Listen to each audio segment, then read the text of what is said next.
তমেব মাতা চ পিতা তমেব বন্ধুশ্চ সখা তমেব বিদ্যাদ্রবিণং তমেব সর্বং মম দেব। প্রিয় ভাই বোন বন্ধু গুরুজন সকলকে আন্তরিক শ্রদ্ধা এবং ভালোবাসা জানাই। আজকে আমরা শুনব অল্পবয়সী ভিক্টোরিয়ার সত্যবাদিতা। এই গল্পের মাধ্যমে আমরা জানব ইংল্যান্ডেশ্বরী রানী ভিক্টোরিয়ার সত্যবাদিতা কেমন ছিল। শুরু করছি ভিক্টোরিয়ার সত্যবাদিতা। ইংল্যান্ডেশ্বরী রানী ভিক্টোরিয়া ব্রিটেনের রাজবংশে জন্মগ্রহণ করেন। তার পিতা ছিলেন এডওয়ার্ড, ইংল্যান্ডের রাজা, ডিউক অফ কেন্ট নামে সুপরিচিত। মাতা হলেন স্যাক্সবার্গের ডিউক কন্যা মেরিয়া লুইসা। রাজবংশে ভিক্টোরিয়া ছিলেন একমাত্র সন্তান, সুতরাং তিনি যে ইংল্যান্ডের ভাবী রানী সে কথা সর্বজন বিদিত ছিল।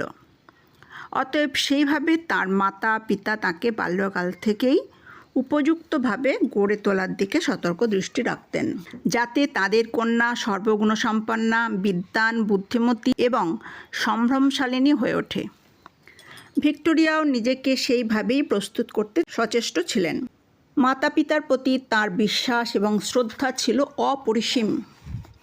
মায়ের কথার এতটুকু অবাধ্যতা তার মধ্যে দেখা যেত না। সত্য কথা বলা, সৎ পথে চলা, সৎ আচরণ করা ইত্যাদি তার অতি শৈশবকাল থেকেই অভ্যাসে পরিণত হয়েছিল। ভিক্টোরিয়া তার মায়ের কাছ থেকে প্রতি সপ্তাহে হাত খরচের জন্য নির্দিষ্ট কিছু পয়সা পেতেন, আর সেই পয়সা জমা থাকতো তার গৃহশিক্ষিকার কাছে। সেই পয়সা দিয়ে নানা রকমের খেলনা, খাতা, পেন্সিল কিনে তিনি তার সঙ্গী সাথীদের উপহার দিতেন। ভিক্টোরিয়া তখন 8 কি 9 বছরের বালিকা।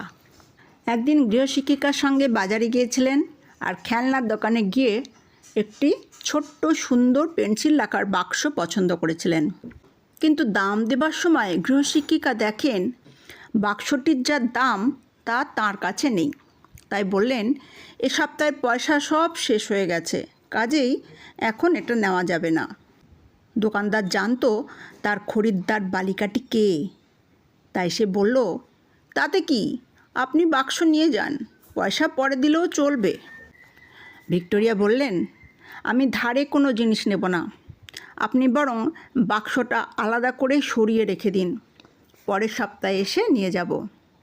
1 সপ্তাহ পরে খরচের পয়সা পাবার পর তিনি বাক্সটি কিনে নিয়ে এলেন। একদিন ভিক্টোরিয়ার পড়ায় মন লাগছিল না।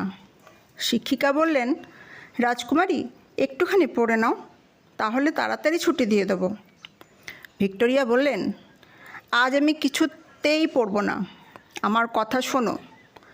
শিক্ষিকা আবার অনুরোধ করলেন, কিন্তু বালিকার এক কথা, আমি আজ কিছুতেই পড়ব না।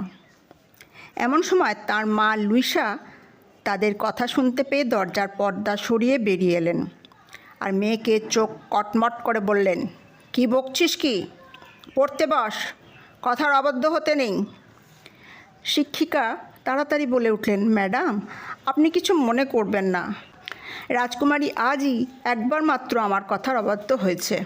বালিকা ভিক্টোরিয়া বলে উঠলেন, সে কি, আপনার মনে নেই, আমি আর একদিন আপনার কথা শুনিনি, এই নিয়ে 2 বার হলো। লুইসা হেসে ফেললেন।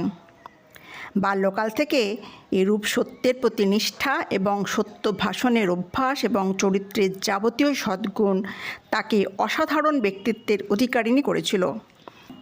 তাই পরবর্তীকালে ইংল্যান্ডের রাজ সিংহাসনে বসে মহারানী ভিক্টোরিয়া এত যশস্বিনী এবং প্রজাহিতৈষী হতে পেরেছিলেন। ভিডিওটি এখানেই শেষ করলাম। ভালো লাগলে অবশ্যই লাইক, কমেন্ট, শেয়ার এবং সাবস্ক্রাইব করবেন, এবং আপনারা সকলে সুস্থ থাকুন, ভালো থাকুন এই প্রার্থনা করি। ধন্যবাদ সকলকে।